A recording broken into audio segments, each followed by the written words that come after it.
नमस्कार दोस्तों। आज की वीडियो में मैं बात करूंगी कि सकट चौथ कब है। कई कई जगहों पर इसे गणेश चतुर्थी के नाम से जाना जाता है, तिल चौथ के नाम से जाना जाता है, साथ में इसे संकष्टी चौथ के भी नाम से जाना जाता है। हर जगह अलग अलग इनके नाम है, तो अलग अलग तरीके से इसको बोला जाता है। दोस्तों, आज की वीडियो में मैं बात करूंगी कि यदि कोई मेरी बहन मासिक धर्म के दौरान है तो उसको किस प्रकार पूजा करनी है। साथ में मेरी बहनें इस व्रत को करने के लिए किस दिन बाल धुलें, और यदि कोई बहन मेरी पहली बार इस पूजा को कर रही है तो उसको करनी है या नहीं करनी है तो किस प्रकार करनी है।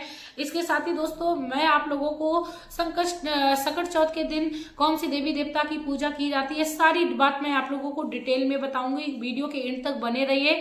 हो सकता है थोड़ी वीडियो बड़ी हो जाए, लेकिन आप लोग बहुत ही ध्यान से एक बात को सुनिए।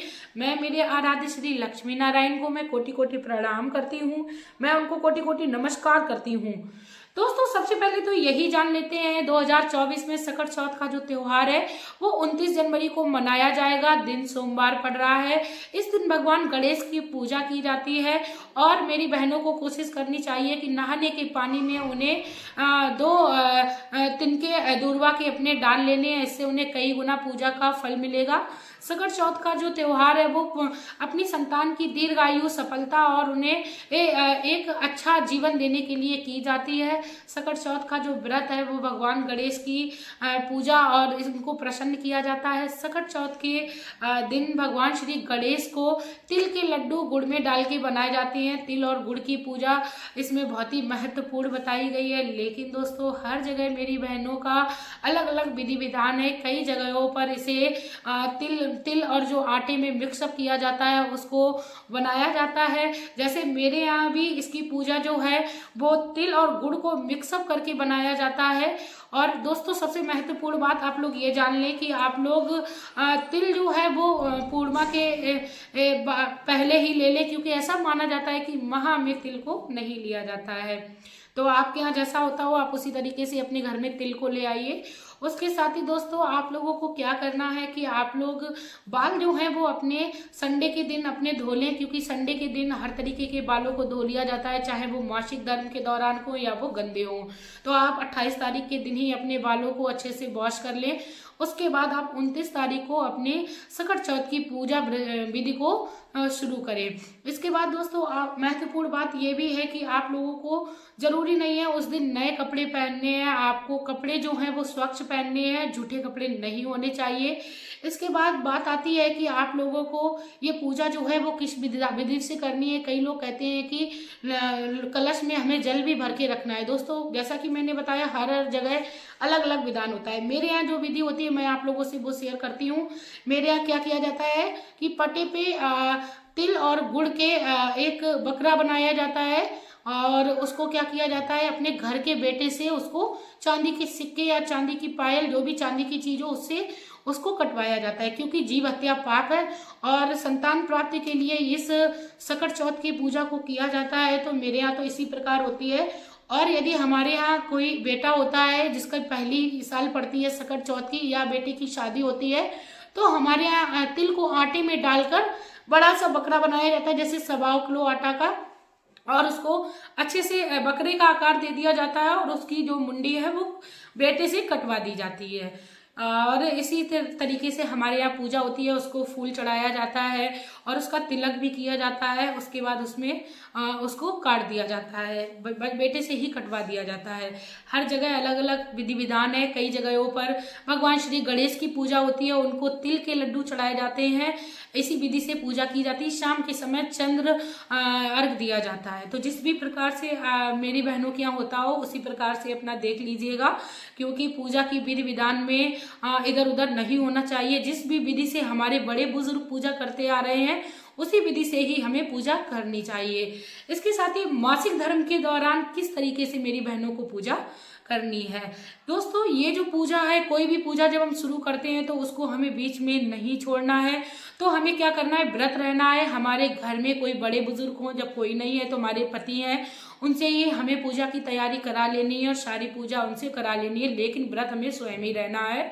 लेकिन दोस्तों मैं आप लोगों को एक बात और क्लियर कर दूं कि हमारे यहाँ व्रत भी नहीं रहा जाता है। जब तक पूजा नहीं होती उतनी ही देर हमारी माताएं बहनें जो हैं या हम खुद हैं वो कुछ भी नहीं खाते, उसके बाद हम लोग भोजन ग्रहण कर सकते हैं। लेकिन कई जगहों पर व्रत का भी विधान है और आप भी देख लीजिएगा, आपके यहाँ यदि व्रत रहा जाता हो तो बिल्कुल आप रहिएगा, नहीं रहा जाता हो तो बिल्कुल नहीं रहिएगा। साथ में कई जगहों पर लिट्टी खाने और शाक का भी बनाने का बड़ा विधान होता है।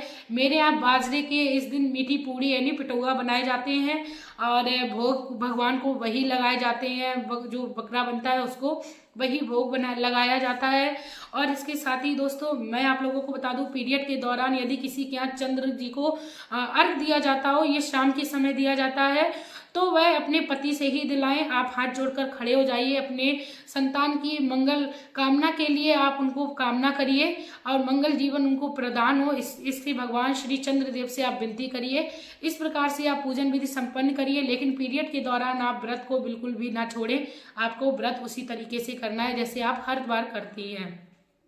इसके बाद बात जो सबसे महत्वपूर्ण बात आ रही है वो ये भी आ रही है कि इस सकट चतुर्थी के दिन मेरी बहनों को नए कपड़े पहनने हैं। ऐसा बिल्कुल नहीं है।